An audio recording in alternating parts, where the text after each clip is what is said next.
right, welcome to episode 25 of Megawatt Minute. We made it to 25, so it's exciting. I'm Edward Winiger, and this is Stephen Dollar. Say hi, Stephen.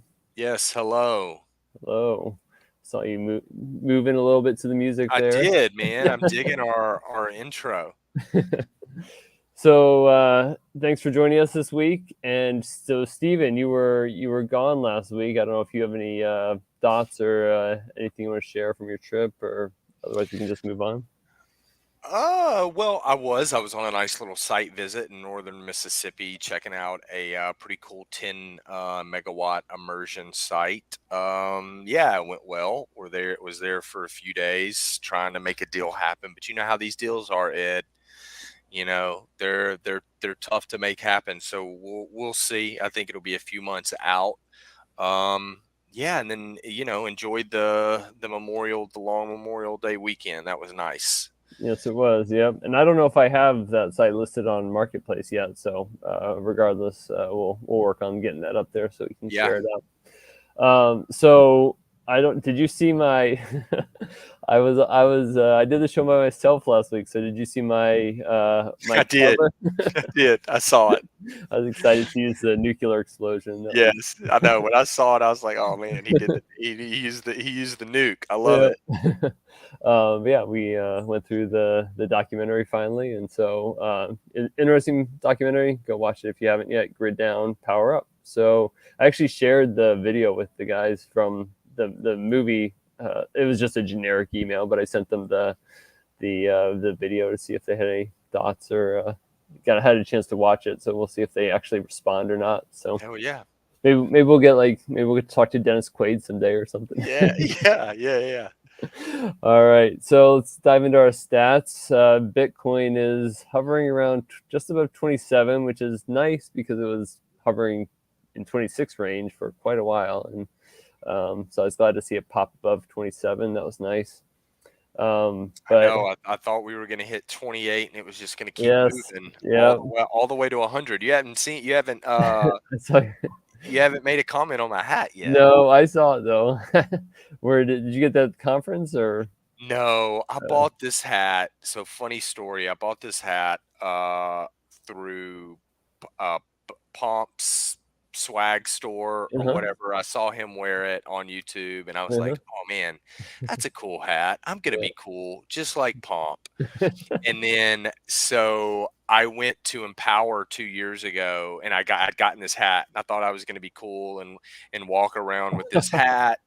And literally the day I got there, like Bitcoin started falling, and I was like, I can't wear the hat. So I never wear the hat. I'm only wearing the hat today as kind of a joke. Um, I will never wear this hat in public because I look like an asshole, I'm sure. I, I thought But you, I thought you were gonna say you went to the conference and everybody else was wearing the hat. no, I'm So, probably the only one in America with this hat, me and Pomp. we, well, I don't know. I mean, yeah, I'm optimistic if we stay above 27, right? If we just ride 27 for a little while, ride 28 for a little while. I mean, Mhm. I think the momentum between now and the halvening, obviously, which is April 26th, I think the momentum will be in our direction. Maybe that will lead to some site deals closing if it does continue. Yeah. So We'll see, because guess what? Q2 is almost over. yeah, Like, we're about to hit yeah, Q3 in 4 or 5 weeks, and we're yeah. still at 27. Like, this thing, it better start moving. Yeah, I mean, I mean, all we really need though for the halving is 60 at the end of the day. Like, if we're breaking even at 30, hypothetically, then Yes. Yeah. all you need is 60. Yeah, you are right. Or we just need a shitload of ordinals every day. Or a bunch of miners to drop out. Right. So we have a guest, but we're not gonna announce who it is till the end of the show. So you have to stay tuned. But next week we're gonna have a guest, so I wanna hype that up and Nice. get the word out. Are we gonna go live with the guest? Yes, we are. Yes. Yep. Okay. Great. Yeah. Yep. I think that'd be awesome. So hopefully they'll share it live too, and that would be cool to have a bunch of people watching it. So Yes. hash price is down. I can't remember if you were because we were up at 78. We were up decently for a while, and then hash price just kind of pooped out on us. So 71, 76 right now. So Yep. not too exciting. There was an all time. What was the all time high? All time high difficulty coming up. Let me see if I can find it. So yeah, somebody was talking about. I did not look at the chart or the story at all, but somebody was talking about an all time high coming up for difficulty. But we'll see if maybe that's an old story or Awesome. something like that. But yeah, awesome. um, and however, that being said, according to Luxor, their estimated hash rate is 23% down, which is I see impressive. that. That is exciting, though. Yes. That would be nice. Yeah, because I was talking last week about how, like, these two lines crisscross in a negative way for us, and so it'll come back down here to. Hmm. I mean, man, 23. That seems crazy. That would put us like back in line with the price almost. So Yeah. wow, um, that'd be nice. So let's see, what other stats do we have to go through? Let's see. I think that's 13 minutes. Interesting. Block time up to 13 minutes. I usually when I don't pay too much attention to that, but usually it's right on the money. And as far as I recollect, so 13 minutes is a little high there. It's So all those ordinals. I do you own any yet? I do not. No. I do not. No ordinals, no NFTs. Um, but I did get to meet oh my gosh, what is hang on one second because now I'm gonna have to go to LinkedIn real quick because his last name is slipping. Spears, Charlie Spears. But I did get to meet Charlie Spears um, at this year's Empower for the first time. We had gone back and forth like several times. We've been meeting and networking, and he has an off-grid mining company, Nakamoto, but he was also a big part of the Ordinal Hub, who has been developing, he's been the tip of the spear with these ordinals. He now is I think maybe an advisor in some sort of role with Luxor too. So, um, you know, yeah, I follow him and everything he's got to say about them, and watched a couple things at the Bitcoin mining conference that he had to say about ordinals. Obviously, he's real big on them if he's, kind of the tip of the spear in creating them, or creating the technology around them. But I honestly, I don't really have an opinion one way or the other. I mean, I've heard the maxi argument against them, and it's not wrong by any means, but then I also do believe that, you know, I think miners do need I like that there's other utilities with the blockchain that can make miners money as well. You know what I mean? Does that make sense? Oh no.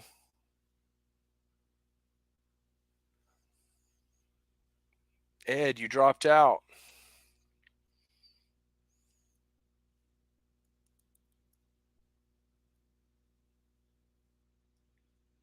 Hang on.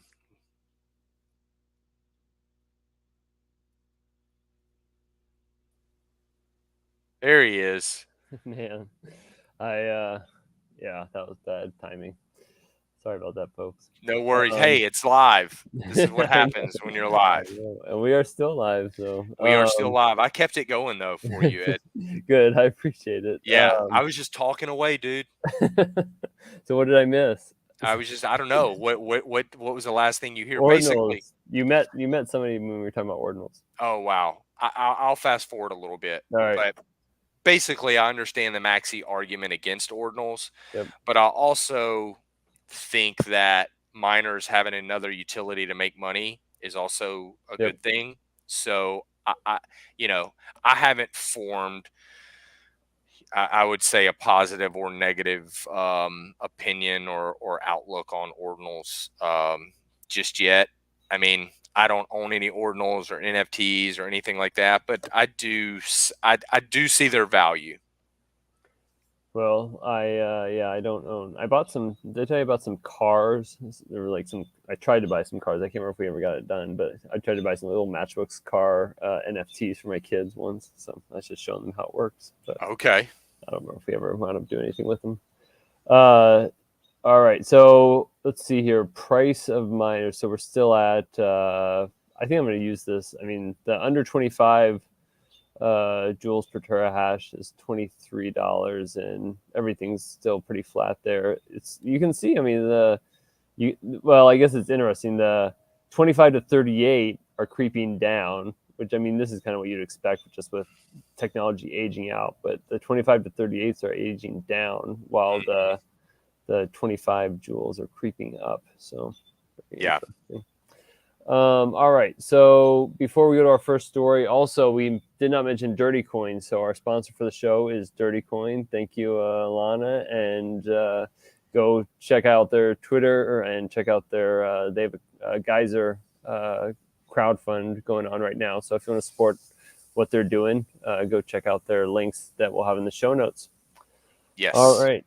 So our first story is the 30% tax on Bitcoin mining revenue. So, or no, this sorry, it was electricity usage or mining revenue? I guess I should have. Electricity usage. Yeah, electricity usage.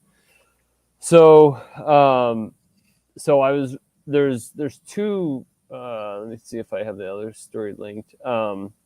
So Pierre Richard, I think, was saying that he is concerned that it will come back up. I mean, I wouldn't put it past them to try to resurrect it somewhere else.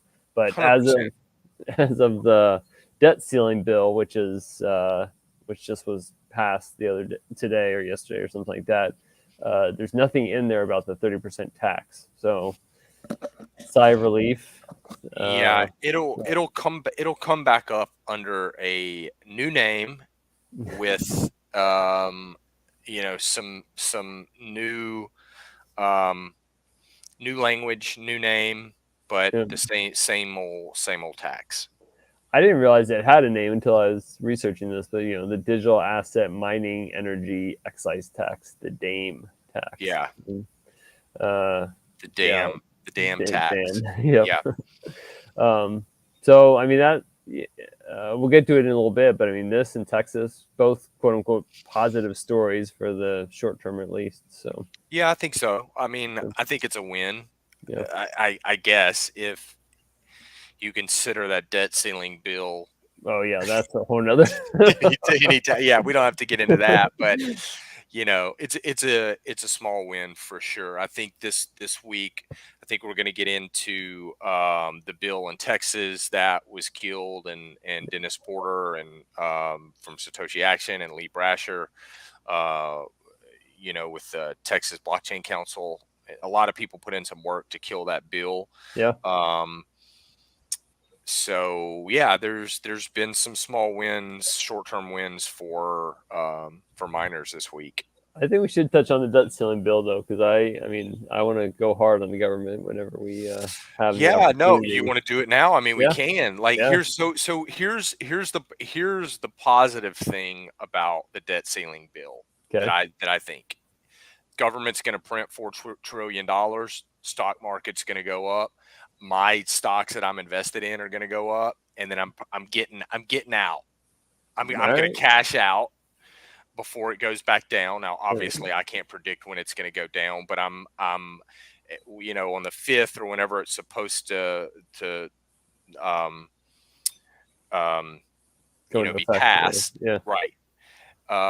Yeah, I'm gonna let my stocks jump, and then I'm gonna get out. The other thing is that I would think that the price of Bitcoin is going to increase with this debt ceiling pass as well, because number one, Bitcoin still kind of floats with the market. I don't think Yeah. it's decoupled yet, Right. and then or Bitcoin could also see this and be like, government's printing 4 trillion. we're gonna hedge and go up. I don't know. I think Bitcoin and my public mining stocks are gonna go up. Are So you gonna are you gonna get out ahead then what do you do? What on am the I gonna get stock? out with a Your profit? stocks, Is yeah, yeah. Oh, yeah, All right, yeah, all right, yeah, good. yeah. I mean, it's not a huge lick by any means, but it's it's something. Well, the reason I picked up on this, well, okay, so my piece on the debt ceiling, I just think they should have stood their ground and let it all fall apart and not given in. So, Yeah, I mean, look, I'm not. I'm speaking at a very high level of this at this. It's like, what do you do though? Do you stand with your principles and you I mean, let the US government go into default and it affects the global economy and it hurts a lot of people? I mean, or we know that the government is never going to stop printing money. So, like, what's the point? So, just get in there, negotiate the things that you want in, that you don't want in, and just pass another $4 trillion debt ceiling. I mean, no one's going to stop the government from spending. It's not oh possible. yeah, It's never going to be possible. right. They are going to spend until they're going to spend to the very end. I mean, that's what they're going to do. In the end, whether that's 100 years from now or 40 years, who knows? But they're never going to stop spending and be fiscally responsible. It's never But going to happen. but do you think that's different than them ever defaulting though? I mean, yes, they're going to like because again, eventually we might get a government or a Congress that is of such, has big enough balls to say no, right, and default. And so I guess my thought process was, why not have it happen?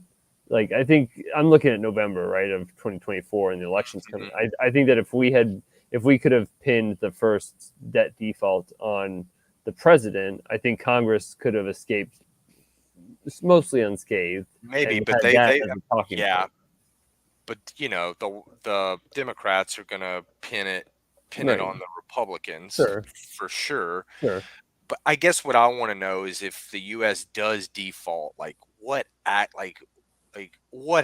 Because there's a lot of, and maybe this would be a good segue into the Europe Yeah. climate alarmist. There's a lot of economic alarmists too, that it's like, hey, if the US government defaults, like what happens not just to US citizens, but the global economy? Does it just tank the markets? And I don't know. I mean, Is that a bad thing? right, exactly. I don't Okay. know. I, I I don't know the fallout, from all of that. I think there are some people who, would make you believe that it's the end of the world, that sure. I've seen on Twitter and other places, and then there's other people that are like, no, we need to default, we need to reset, we need to get all this shit handled. In my mind, when we default, and it's just, obviously every economist out there or Twitter finance person is going to call me out on this, but like in my mind, like the banks don't get paid and the Fed doesn't get paid, right? Like, I mean, how is that a bad thing in my mind? But I get there's Yeah, secondhand ramifications. I mean, market going down, like again, what is wrong with market going down? Those are shareholders who are probably set okay anyways. It's not like the day laborers, the people that are like on the streets or working in the at the counters. So for them, other than getting, I think the biggest risk to them, to the Joe and Jill or Jack and Jill or whatever, is like the if the company has a hard time, then they potentially get fired, but they're not going to lose their 15%. Like they're still going to get paid $15 an hour, and they're not going to get paid $14 an hour because we have all these laws in place now, and there's this precedent set that $15 is what you make.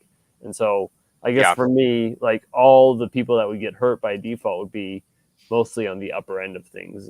But yeah, the other reason I picked up on this article is this whole scarcity mindset, and I just wanted to highlight like that. I understand that is the mindset, and we'll switch over to Europe here in a minute. But like, why, like, it just makes no sense, right? When we were net producer or net exporter, 3 years ago or 4 years ago, like why is there this scarcity mindset? And it's, at the end of the day, for me, it comes down to like just an unwillingness to use nuclear. And so, yeah, that was my take on this scarcity mindset. But, Hmm. so Europe, yes, they this was from a couple weeks back, but it goes against the narrative, and I noticed it probably for that reason. And I guess there's talk, with the Dutch farmers and dumping poop on politicians and stuff like that. I guess maybe it's having an impact. It sounds like, which is a good thing. Yeah, it's look. I think hopefully people start to realize that together you can wield power against certain things that you don't agree with. I mean, if the Dutch farmers revolt and they don't farm or they block traffic with all their tractors for 6 months, like, I think you will start to change some things. I mean, you know, um, And I think it's interesting because I'm not over there, right? So I don't know what yeah, but I like to think that I absorb enough of the alt news outlets that I kind of have a feel for what people are thinking. But like, you didn't, with like the stop oil and stuff like that, those types of protests, when people, they're in the streets, right? They're holding their signs and they're all pretty, wimpy looking, or I won't stereotype them too much, but what, they're your typical environmental activists. sure. Yeah. But they're in the streets I've and got a they're picture in my head right now. and you see these videos of like, either people just yelling at them or driving Mhm. through them. There's one I saw the other day where it's like a motorcyclist came up behind them and revved his engine and like scared the crap out of them, and then drove in between them. And they were like trying to chase him down, like they were going to do something about it, and then he circled back around and did it again. Wow. But anyway, my point is like, you get a sense where like the people that are working, that are trying to get to work and like earn money and have a regular job, are not feeling that, right? Like that's not the vibe. They're Right. frustrated by that, right? Versus the Dutch farmers, I sensed it was kind of different in terms of like, people understand the concept of like farming, and we got the Bitcoin beef initiative, stuff like that. You get the sense that people are understanding there's poison in our food, and like buying local is important, and Mhm. healthy meat is good, and stuff like that. So I think, yeah, I think we're at a whole tipping point where the pendulum is starting to swing the other way on a lot of issues. Um, you can almost feel it, whether in just conversations you have, but whether it's in the alternative news or just things like this. I mean, yep, you know, you cry wolf long enough, like right, people just don't believe you anymore, dude. I mean, they've been saying Miami was going to be underwater right, for the last 20 years or right, 30 years, yeah, whatever it is. I yeah, mean, at some point, it's just these people seem to. There's a particular group of people in different, whether it's I'll call them cults, like different cults that are just hyperventilate over everything, yeah. man. And Um, I sense it even in my home state, of like some of the legislative stuff that is happening this year has been net positive for us, in terms of like just getting some action, that because we have a majority, and so we're able to pass some things, and the other side is freaking out and they can't do anything about it. So it's yeah, a good feeling. But to be clear on this story, like, at the end of the day, right, the politicians are pragmatists and power hungry, and this whole thing, narrative about moving away from climate alarmism, is simply to retain their power and keep their office and yep, stay doing what they're doing. That's the goal. Just keep their heads down until they can, you know, start talking about it again, basically. Um, exactly. so that's the other story I was talking about. So then we have Dennis Porter, and yeah, huge win for him and his team. So it's Mhm. very exciting. And I don't know if I asked him yet or not, but I was going to ask him kind of like what is exactly does it mean, right? Because if you read he's got a whole press release here on LinkedIn, but if you read it, I didn't, maybe I missed it, maybe I just read it too fast, but you didn't really get a sense for like, and I think he was trying to protect the legislators who were in favor of it because they got a loss, but I don't think he really wanted to say like we beat you. So he didn't really say kind of where the bill went or where it wound up going or how it, Mhm. so I don't know if you know anything about that side of things. No, I think it's smart though. I mean, you don't want to spike the football in the end No, zone yeah, on some of I these get it. people, Yeah, especially in Texas. I think that, uh, but all in all, Texas is still the Bitcoin mining capital of the world. yeah, Um, I probably even the ones that voted for this, I, I'm assuming understand Bitcoin, understand the technology.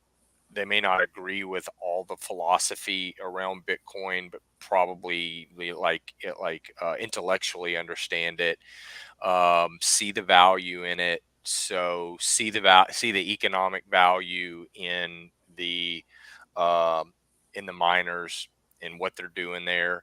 Again, all this is around, you know, I I I think it's still it's still some sort of scarcity mindset around yeah. energy, and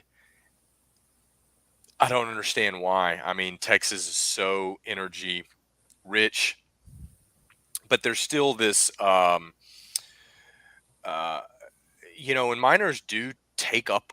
I mean, they do take up a lot of energy, but the thing with mining is they can give it back when they need to. Hmm.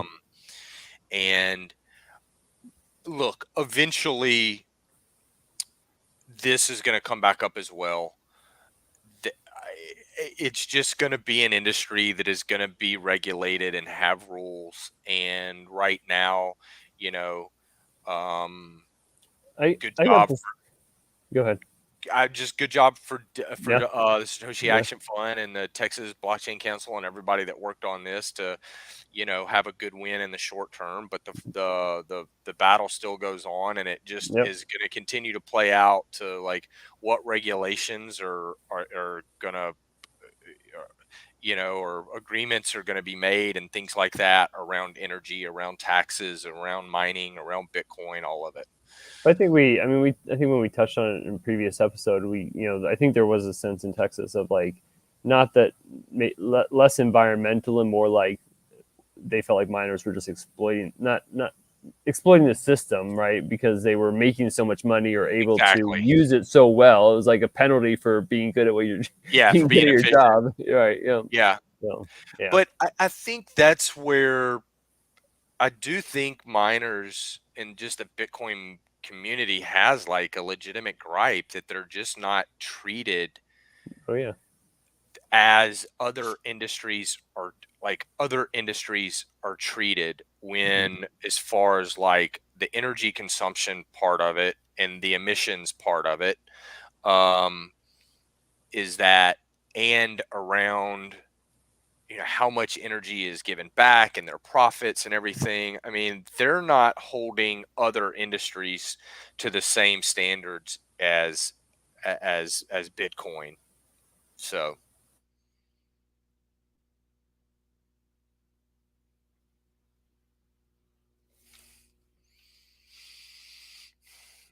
Ed, are you there? Did I lose you again?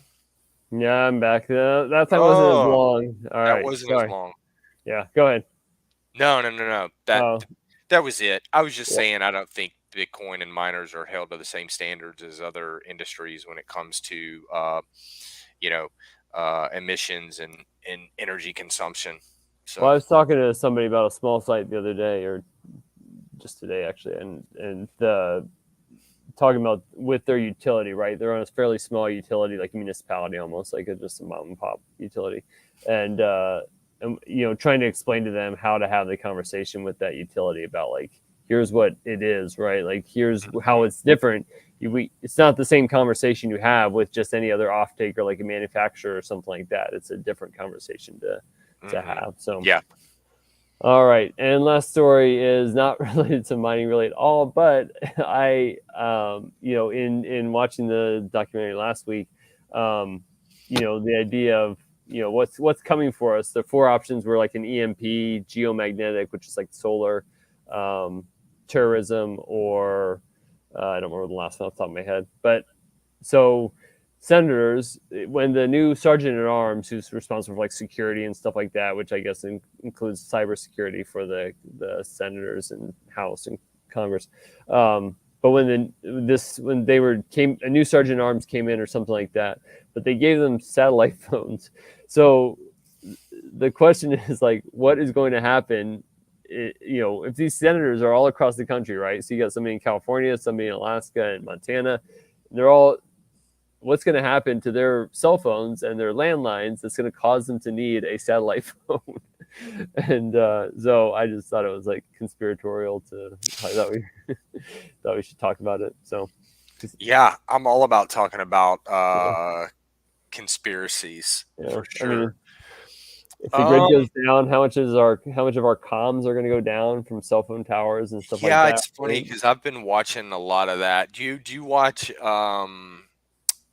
watch the Sean Ryan show by chance? Every once in a while, yeah, yeah. Yeah, he's had several people on there lately talking about like energy grid attacks and cyber attacks and things like that, EMPs.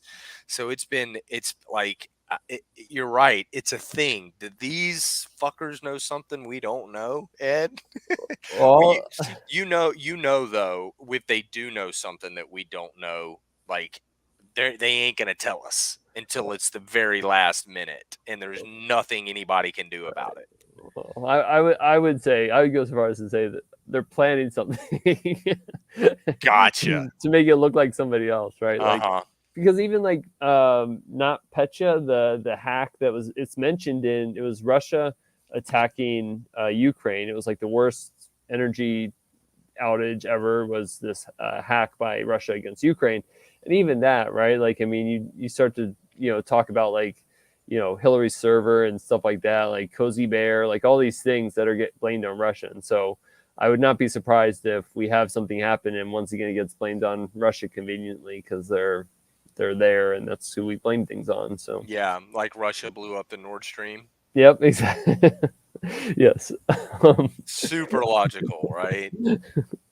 and then so I will so finally our speaker or our guest for next week is going to be, and I'm gonna have to pull up his name because it is so John from Pleb Miners. So John Di Giacomo is going to be our guest next week. So tune in on the 7th, I believe it is, and Yeah, it's going to yeah. be 8:30 Central Time. So hopefully some of you can join us live and hear about Pleb Miners and what he's been up to. And he's got a podcast, but this will hopefully be a little bit different format. That's the goal. So yeah, we'll talk to him next week. Hell yeah. I'm excited. All right, finally, one more shout out, dirtycointhemovie.com. Dirtycointhemovie.com. Go check it out. And we will see you all next week. Thank you, everybody. Peace.